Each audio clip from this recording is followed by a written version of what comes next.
Namaste viewers, welcome back to my new video. അപ്പോൾ ഇന്നത്തെ എൻ്റെ വീഡിയോയിൽ കാണിക്കുന്ന XAUSയുടെ പെർഫോമൻസ് ആണ്. അപ്പോൾ നമ്മുടെ സോഫ്റ്റ്വെയർ വിൻ ട്രേഡറിൻ്റെ സ്ട്രാറ്റജി ഉപയോഗിച്ച് ഫോറക്സ് മാർക്കറ്റിൽ നമുക്ക് കറക്റ്റായിട്ട് ട്രേഡ് എങ്ങനെ എടുക്കാൻ പറ്റും. നിങ്ങൾക്ക് ഇതിനെക്കുറിച്ച് ഡീറ്റെയിൽ ആയിട്ട് അറിയാനോ അത് പഠിക്കാനോ ആഗ്രഹം ഉണ്ടെന്നുണ്ടെങ്കിൽ ഡയറക്റ്റ് ഓഫീസ് വിസിറ്റ് ചെയ്യാവുന്നതാണ്. അല്ലെങ്കിൽ വീഡിയോ ഡിസ്ക്രിപ്ഷൻ ബോക്സിൽ കോൺടാക്ട് ഡീറ്റെയിൽസ് ഉണ്ട്, കോളർ വാട്സപ്പ് സെയിം നമ്പർ തന്നെ. അപ്പോൾ നമുക്ക് വീഡിയോ കാണാം. അപ്പോൾ ഇത് ഫുള്ളായിട്ട് കാണുക, സിമ്പിളായിട്ട് മനസ്സിലാക്കിയെടുക്കുന്ന ഒരു സ്ട്രാറ്റജിയാണ്. ഒരു 80 to 90% നമുക്ക് ഡെഫിനറ്റ്ലി കൺഫേം ആക്യുറസി ഉണ്ട്. ഒരു 16 years ആയിട്ട് നമ്മൾ ഈ സ്ട്രാറ്റജി യൂസ് ചെയ്യുന്നതാണ്. അതായത് ലേറ്റസ്റ്റ് വേർഷൻസ് അപ്ഡേറ്റ് ചെയ്യും. നമ്മുടെ ലേറ്റസ്റ്റ് സ്ട്രാറ്റജിയാണ്. നമുക്കിതൊരു 8 സ്ട്രാറ്റജീസാണ് ഇതിനകത്ത് ഉൾപ്പെടുത്തിയിട്ടുള്ളത്. ഇത് ലേറ്റസ്റ്റ് സ്ട്രാറ്റജിയിലാണ്. പുതിയ അപ്ഡേഷൻ വരുമ്പോൾ ഓട്ടോമാറ്റിക്കായിട്ട് ഇത് അപ്ഡേറ്റ് ആവും. അപ്പോൾ ഇതിനകത്ത് നമുക്ക് ഗോൾഡിൽ വരുന്നതാണ് ഏറ്റവും മുകളിൽ വരുന്നതാണ് മാർക്കറ്റ് റേറ്റ്. അപ്പോൾ നമ്മൾ ഏതെടുത്താലും കറൻസി പേരെടുത്താലും ഏതെടുത്താലും മാർക്കറ്റ് റേറ്റ് ഇവിടെ ഡിസ്പ്ലേ ആവും. ഇത് നമുക്ക് ഗ്രീൻ കളറിൽ കാണിക്കുന്ന ബൈ ചെയ്യാനുള്ളത്, റെഡ് വരുന്ന സെല്ലിൻ്റെ ഇൻഡിക്കേഷനാണ്. അതായത് സോഫ്റ്റ് നമുക്ക് സിഗ്നൽസ് ഓട്ടോമാറ്റിക്കായിട്ട് അവിടെ കാണിച്ചു തരും. സിഗ്നൽ വരുമ്പോൾ ഒരു അലേർട്ട് മെസ്സേജ് വരും, പോപ്പപ്പ് മെസ്സേജ് വരും, സൗണ്ടോടുകൂടി നമുക്ക് കേൾക്കാൻ പറ്റും. അതേ ഡീറ്റെയിൽസ് ഏറ്റവും മുകളിലത്തെ ഡാഷ്ബോർഡിൽ എഴുതിയിട്ടുണ്ട്.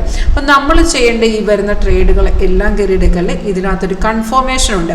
ആ കൺഫേം ആയിട്ടുള്ള ട്രേഡുകൾ മാത്രം നമ്മൾ പിക്ക് ചെയ്യുക. അത് എങ്ങനെയാണെന്ന് വെച്ചാൽ ഇപ്പം നമുക്ക് ബൈ സിഗ്നലാണ് വന്നിട്ടുണ്ടെങ്കിൽ ആരോ വന്നതിന് ശേഷം ഫസ്റ്റ് കൺഫർമേഷൻ പ്രൈസ് ഇവിടെ ബൈ സോൺ എന്ന് തന്നെ എഴുതി കാണിക്കണം.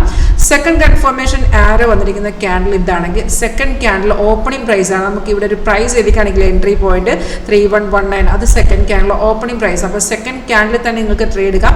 സെക്കൻഡ് കൺഫർമേഷൻ താഴത്തെ ബാർ എന്തായിരിക്കണം? ഗ്രീൻ ആയിരിക്കണം. അതായത് ആ ക്യാൻഡിൽ താഴത്തെ ബാർ ഗ്രീനും പ്രൈസ് ബൈ സോൺ ആണ്. ഡയറക്റ്റ് നമുക്ക് ട്രേഡ് എടുക്കാം. ഈ കണ്ടീഷൻസ് ഒക്കെ സോഫ്റ്റ് ഓട്ടോമാറ്റിക്കായിട്ട് നമുക്ക് അവിടെ കാണിച്ചു തന്നുള്ളൂ. നമ്മൾ ജസ്റ്റ് നോക്കിയാൽ മാത്രം മതി. കൺഫേം ആണെങ്കിൽ നിങ്ങൾക്ക് നിങ്ങളുടെ ട്രേഡിംഗ് പ്ലാറ്റ്ഫോമിൽ ഡയറക്റ്റ് ട്രേഡ് എക്സിക്യൂട്ട് ചെയ്യാവുന്നതാണ്. അപ്പോൾ ഇതിനകത്ത് സിഗ്നൽ വരുമ്പോൾ തന്നെ താഴത്ത് 3 ടാർഗറ്റും സ്റ്റോപ്പ് ലോസും വരും. ഇത് ഡിപ്പെൻസ്. നിങ്ങൾക്ക് റിസ്ക് എടുക്കാൻ പറ്റില്ലെങ്കിൽ ഫസ്റ്റ് ടാർഗറ്റിൽ എക്സിറ്റ് ചെയ്ത് മാറുക, അല്ലെങ്കിൽ സ്റ്റോപ്പ് ലോസ് ട്രേഡ് ചെയ്യുക. അതുമല്ല നമ്മൾ എൻട്രി ചെയ്ത ശേഷം നമുക്ക് പ്രോഫിറ്റും തോന്നുകയാണെങ്കിൽ ടാർഗറ്റ് വരെ നമുക്ക് വെയിറ്റ് ചെയ്യണം, നമുക്ക് എക്സിറ്റ് ചെയ്ത് മാറാവുന്നതാണ്. പിന്നെ നമുക്ക് റീ എൻട്രി ആണെങ്കിൽ ഇപ്പോൾ നമ്മൾ ഓൾറെഡി പ്രോഫിറ്റ് വന്നു, ഇനി നമുക്ക് റീ എൻട്രി ചെയ്യണമെന്നുണ്ടെങ്കിൽ ഇതുകൊണ്ട് റെഡ് സ്റ്റാർ റെസിസ്റ്റ് ചെയ്യുന്ന ലെവലാണ്. അതിനെ ബ്രേക്ക് ചെയ്യണമെന്നുണ്ടെങ്കിൽ ഡയറക്റ്റ് നമുക്ക് ഇവിടെ റീ എൻട്രി ചെയ്യാവുന്നതാണ്. അപ്പം ഇതിനകത്ത് ഓവറോൾ ട്രെൻഡ് നമുക്ക് കാണിച്ചു തരും ഇവിടെ. അതുപോലെ ടൈം ഫ്രെയിം സെറ്റ് ചെയ്യാനുള്ള ഓപ്ഷൻ ഇവിടെ ഉണ്ട്. ഏത് ടൈം ഫ്രെയിം വേണമെങ്കിൽ നിങ്ങൾക്ക് സെറ്റ് ചെയ്യാവുന്നതാണ്. അതുകൂടാതെ നമുക്ക് ഇതിനകത്തൊരു സ്കാനർ കൂടെ അവൈലബിൾ ആണ്. സ്കാനറിനകത്ത് നമുക്ക് ഒരേ ടൈമിൽ ട്രെൻഡ് അറിയാൻ സാധിക്കും. മാർക്കറ്റ് ഇപ്പോൾ ഏത് പേജിലേക്ക് ഏത് ട്രെൻഡാണെന്നുള്ള ഒറ്റയടിക്ക് നമുക്ക് അറിയാൻ പറ്റും. 100 സിമ്പിൾസ് വരെ നമുക്ക് ഇതിനകത്ത് ആഡ് ചെയ്യാവുന്നതാണ്.